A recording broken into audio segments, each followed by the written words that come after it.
Bonjour, dans cette vidéo nous allons voir comment créer une machine virtuelle sur un serveur ESXi. Alors ici je ne présente pas comment créer une machine virtuelle, ni même le principe des machines virtuelles, c'est la création d'une machine virtuelle sur ESXi avec les particularités du serveur ESXi qui est visé. Alors si vous en êtes à chercher comment créer une machine sur ESXi, vous devez probablement savoir qu'est-ce que c'est qu'une machine virtuelle, le principe, et c'est le pas en avant qui nous importe ici. Vous retrouverez le timecode avec les différentes étapes décrites dans la description de la vidéo.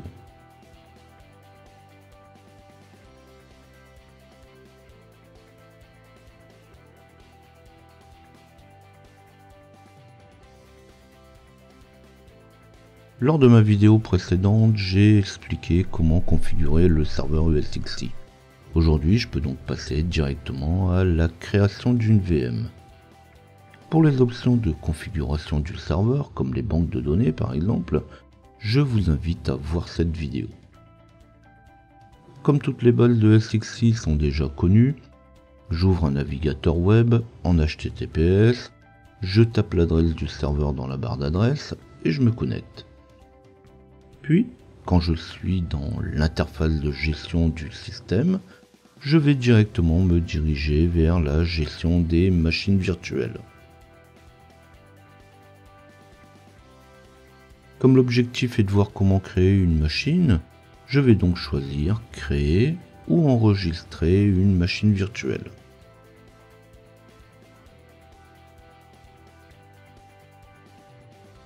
Dans la fenêtre qui s'ouvre, je vais avoir trois solutions pour la création d'une machine virtuelle. Alors la solution de déployer une machine depuis un fichier OVF permet d'importer une machine depuis un modèle. Les fichiers OVF sont des fichiers contenant les caractéristiques de la machine, la possibilité de générer le fichier VMX et les disques durs de cette machine. Alors il s'agit d'un format d'import-export pour les machines virtuelles de toute provenance. Alors peut-être que vous aurez déjà téléchargé des fichiers OVF, par exemple pour GNS3 ou Xenorchestra.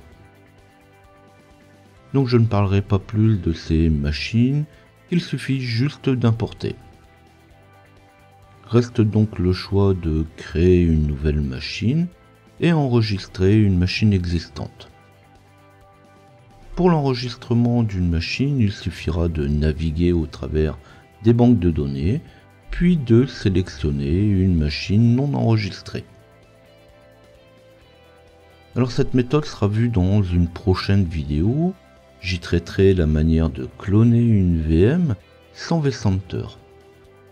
On va donc juste s'arrêter à créer une nouvelle machine.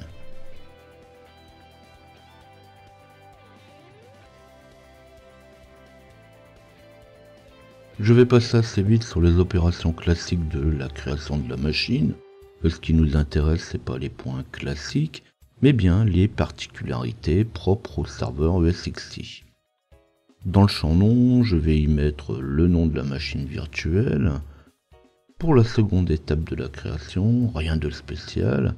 Après avoir ajouté le nom de la machine, on sélectionnera sa compatibilité, la famille du système, puis le système d'exploitation à proprement parler.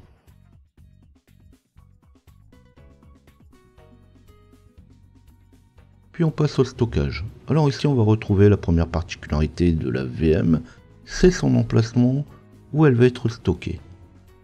Pour les disques internes, il n'y a rien qui change des VM classiques. Pour les disques externes, c'est un petit peu différent. On ne peut monter que du NFS pour des partages NFS. Alors pour les partages NFS, il est à noter que il n'est pas possible de stocker dessus des disques dynamiques. Alors bien que le disque va être marqué en remplissage dynamique, la totalité du disque va occuper le système distant. Alors si on peut se permettre de créer des disques d'une taille assez élevée dans le cas de VM sur ESXi, il sera quand même nécessaire de bien choisir la taille. Au besoin, il sera plus facile d'étendre un volume Alors que le réduire, la seule solution qu'on aura, ça sera de le copier.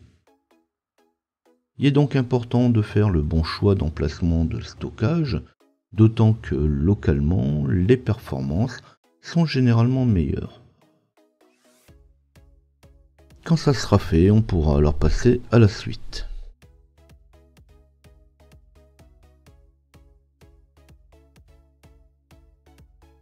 L'étape suivante propose de personnaliser les paramètres de création de la machine. Alors en réalité, la machine virtuelle n'est pas encore créée. On va donc pouvoir lui modifier tous les paramètres qu'on veut. On peut aussi bien modifier sa mémoire, le nombre de CPU, la taille du disque ou la taille des disques et le type de disque. Avant d'arriver au disque à proprement parler, un petit mot sur le serveur ESXi. ESXi est un serveur de virtualisation.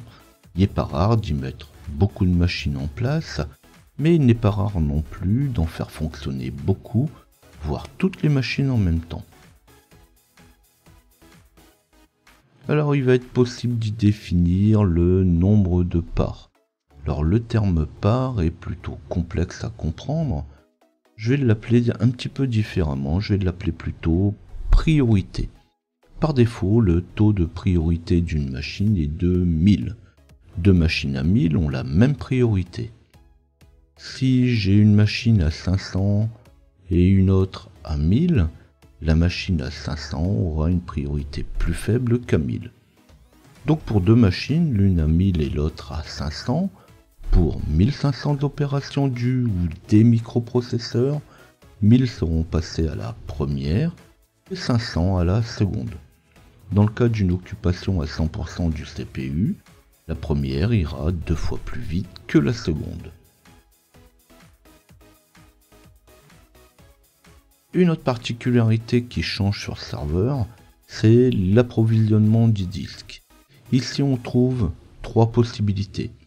Les disques durs dynamiques ou les disques durs statiques avec mise à zéro tardive ou mise à zéro imminente. C'est-à-dire qu'on remplira le disque de pas à zéro pour avoir quelque chose de propre.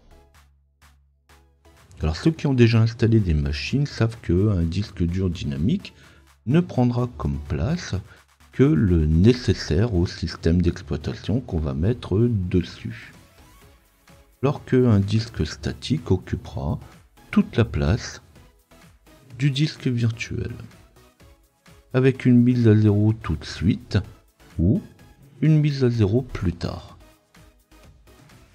Alors bien sûr, c'est pas la seule chose à prendre en compte sur le stockage, c'est aussi que si vous envisagez de faire des clones de cette machine, il sera nécessaire de prévoir que lorsqu'un clone est créé, que le disque occupera son équivalent statique. Donc même si vous avez un disque dur dynamique qui fait quelques gigaoctets, eh bien il prendra toute la taille prévue comme si c'était un disque dur statique. Mais on verra plus tard comment on peut aussi récupérer cette place. Puis quand c'est fait, on valide la création de la machine.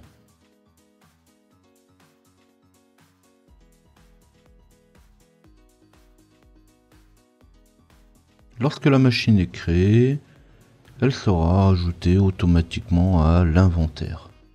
Alors en dehors de la machine elle-même, ou son nom, il n'est pas rare que les informations correspondantes, comme l'espace de stockage utilisé, ne soient pas systématiquement à jour. Alors comme je viens de l'expliquer, entre disque dur dynamique, statique, avec remplissage différé ou pas, il arrive parfois que l'espace occupé par le poste ne soit pas à jour dans la liste. Donc ça arrive souvent après des modifications importantes.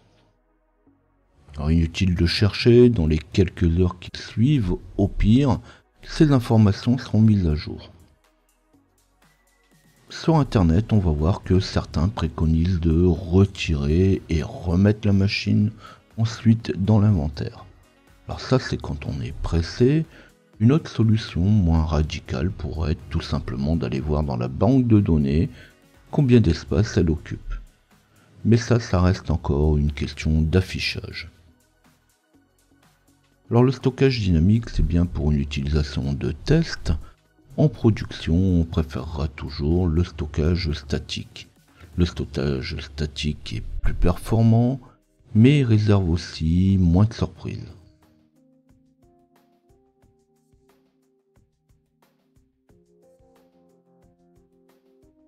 Dans l'inventaire, au travers d'un clic droit sur la machine, on pourra encore y voir les caractéristiques, modifier ou gérer cette machine.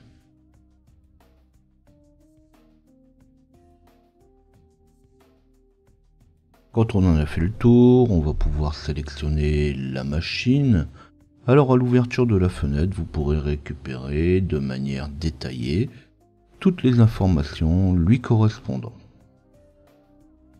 Alors on vient de créer cette machine, il est peu probable que vous l'aurez à la modifier, mais par ce menu, on peut alors modifier la machine tant sur le plan matériel, comme modifier le disque, la mémoire et tout le reste. Mais on pourra aussi par là, tout simplement, la renommer.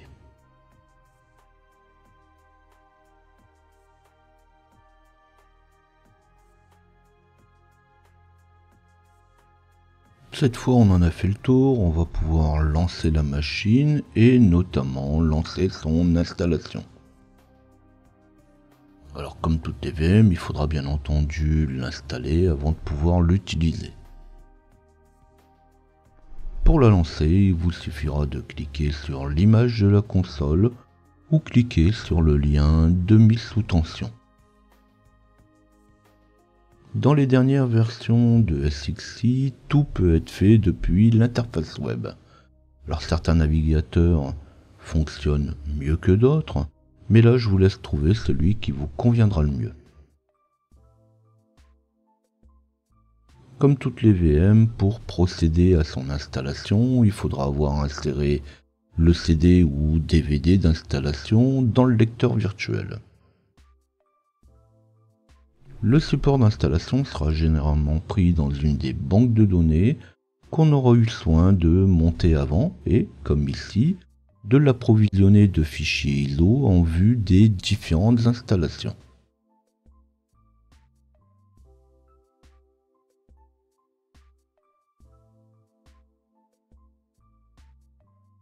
L'interface de la console permettra d'effectuer les manipulations de base sur la machine virtuelle. Et il y a entre autres la possibilité de changer la langue du clavier. Alors j'y reviendrai un petit peu plus tard à cette langue du clavier car on verra que si la console semble intéressante directement depuis le navigateur, un lecteur externe sera quand même souvent nécessaire. Pour l'installation, on pourra, comme ici, utiliser également le lecteur de disque physique du serveur. Alors inutile de dire que cette méthode n'est pas la plus utilisée, puisqu'il faudrait normalement être à côté du serveur pour lui insérer un CD. Alors je vais pas m'attarder sur l'installation de la machine, j'arrête ma machine, je lui passe comme DVD d'installation un fichier ISO, puis je redémarre mon poste. Alors ce système de console au travers du navigateur c'est quand même super pratique. Le système réagit assez bien, donc je continue par cette méthode mon installation.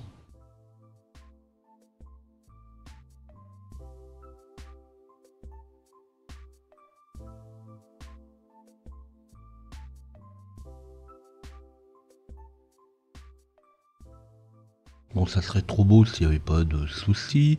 Dans cet exemple précis, je sais que c'est pas toujours le cas, mais là oui, je veux mettre un arrobase dans mon mot de passe. C'est parti, je tape mon mot de passe. A priori, il n'y a aucun souci. Là où ça commence à ne plus aller, c'est quand je vais vérifier. Alors je sais, ce n'est pas bien, mais je vais afficher mon mot de passe en clair. Et c'est là que je m'aperçois que mon mot de passe n'est pas azertier@59, mais l'arrobas a été remplacé par un A accent grave. Et là, ça va pas. Alors si j'utilise que ce moyen pour pouvoir travailler, Quand le système me demandera mon mot de passe, il sera tapé de la même manière. Mais c'est quand même pas toujours le cas. On pourra toujours attaquer les machines à distance, ou par workstation, ou par XRDP. Et là, ça risque de me poser quand même un souci quand je vais vouloir taper mon mot de passe et qui correspondra pas à ce qui a été stocké dans la machine. Alors bien sûr, je peux toujours vérifier si je me suis pas trompé, si la langue de la console est bien sélectionnée, et il faut finir par se rendre à l'évidence que le système ne supporte pas complètement le clavier.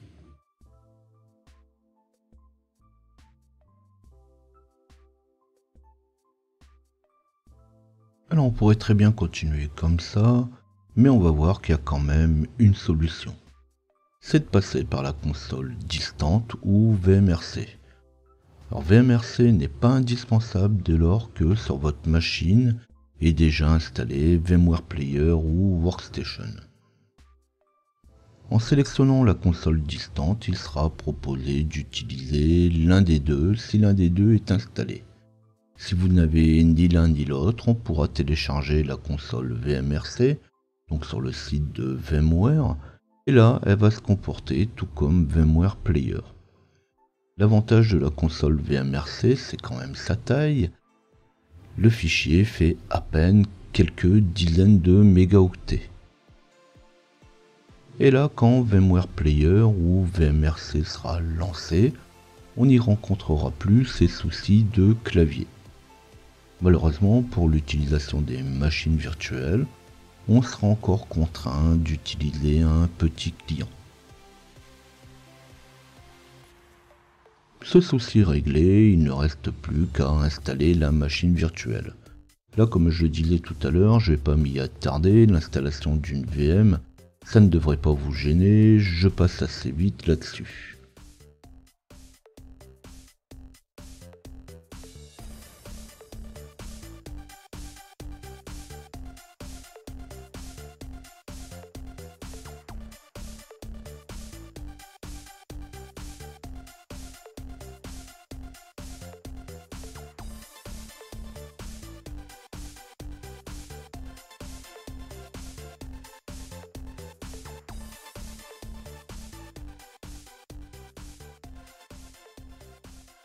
Après installation du système, il conviendra d'aller jeter un œil aux ressources occupées. Dans la partie surveillance du serveur, bien plus que pour un simple logiciel de virtualisation, on parle principalement de machines de production, la surveillance du système reste indispensable. C'est d'ailleurs un des rôles principaux de l'administrateur. Alors bien sûr, quand la machine virtuelle sera créée, quand on aura vérifié les ressources et le fonctionnement de base, il sera encore nécessaire d'y installer les add-ons, tout comme on installe sur une machine classique les pilotes. Là encore, je reviens pas là-dessus, c'est la même chose que sur VMware Player ou Workstation. Je monte tout ça quand même rapidement, je ne commente pas, je vous laisse regarder la vidéo.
Comme je l'ai précisé juste avant, ici pas question de faire des machines virtuelles pour une utilisation de test.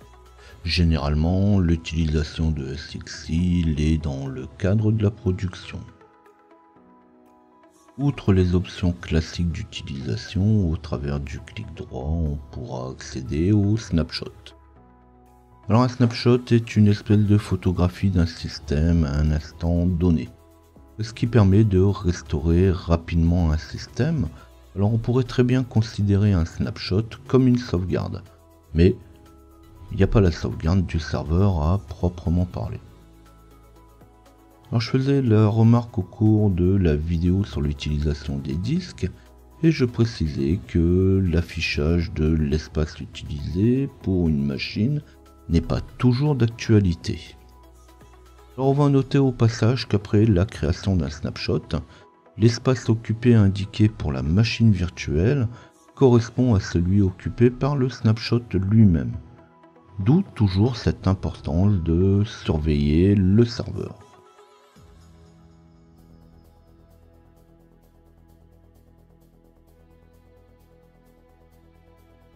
Je pourrais encore aller un petit peu plus loin comme ici je le montre sur la fin, avec la navigation au travers des banques de données.